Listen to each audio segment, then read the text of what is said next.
Hello dear student, welcome. तो process costing में जो इक्विवेलेंट यूनिट्स हम सॉल्व करते हैं, तो ये टेबल कैसे बनता है, इसका कैलकुलेशन कैसे है, जब नॉर्मल लॉस एबनॉर्मल लॉस दिया रहेगा तो क्वेश्चन रीड करके समझाता बच्चा, टेंशन मत लो।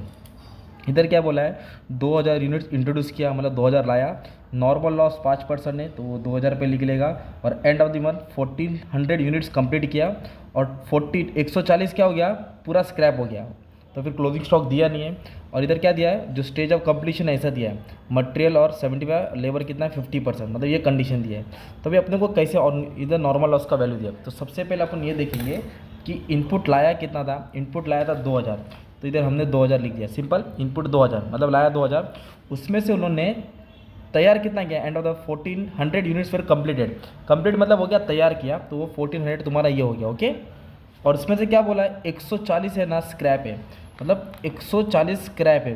तो स्क्रैप में दोनों रहेगा, एक नॉर्मल लॉस रहता है और एक एबनॉर्मल लॉस रहता है। तो नॉर्मल लॉस तो 5% बोला है, देखो ना, नॉर्मल लॉस कितना बोला है 5%, तो 5% इनपुट मतलब 2000 पे 5%, तो दैट इज़ 100।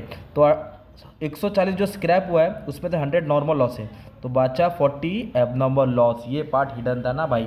तो नॉर्मल लॉस 100, एबनॉर्मल लॉस 40, दोनों मिला के 140। ओके, अब सेंटेंस पढ़ो।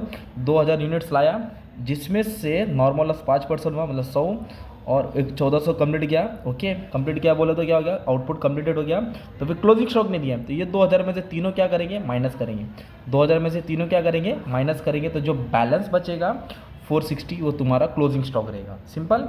और इधर कंप्लीशन क्या दिया, मटेरियल 75% बोला है और लेबर है ओवरहेड 50%। मतलब क्या करना पड़ेगा, जो क्लोजिंग स्टॉक रहेगा ना, मटेरियल में इधर तुम लोग 75% मारेंगे और इधर कितना मारेंगे 50%। 50%, ये पार्ट मेन था, मेन तो यही नहीं आ रहा था तुमको। इसको बैलेंस करेंगे तुम्हारा ये 2000 हो जाता है।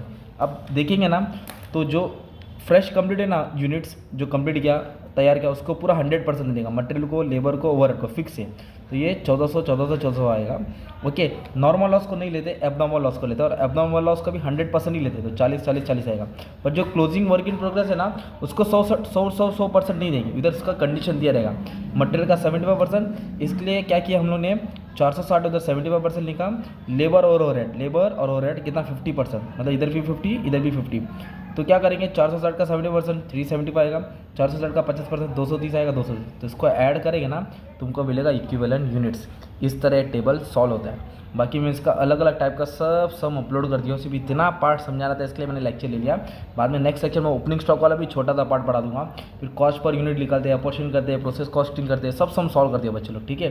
तुम्हारे लिए अपलोड भी कर दिया, बाकी जितना भी चैप्टर है करा दिया। बस छोटे से प्रैक्टिस करो, धीरे धीरे आ जाएगा। ओके, मेन ये पैराग्राफ ही नहीं समझ में आ रहा था ना, क्या अभी थोड़ा ट्राई करेंगे तो आ जाएगा। पहले टेबल बनाओ, जो इनपुट है उसको लैब पर रखो, जो जो इन्फॉर्मेशन दिया और जो बच्चे का बैलेंस आ जाएगा। हर क्वेश्चन में घुमा फिरा के अलग अलग दिया रहेगा।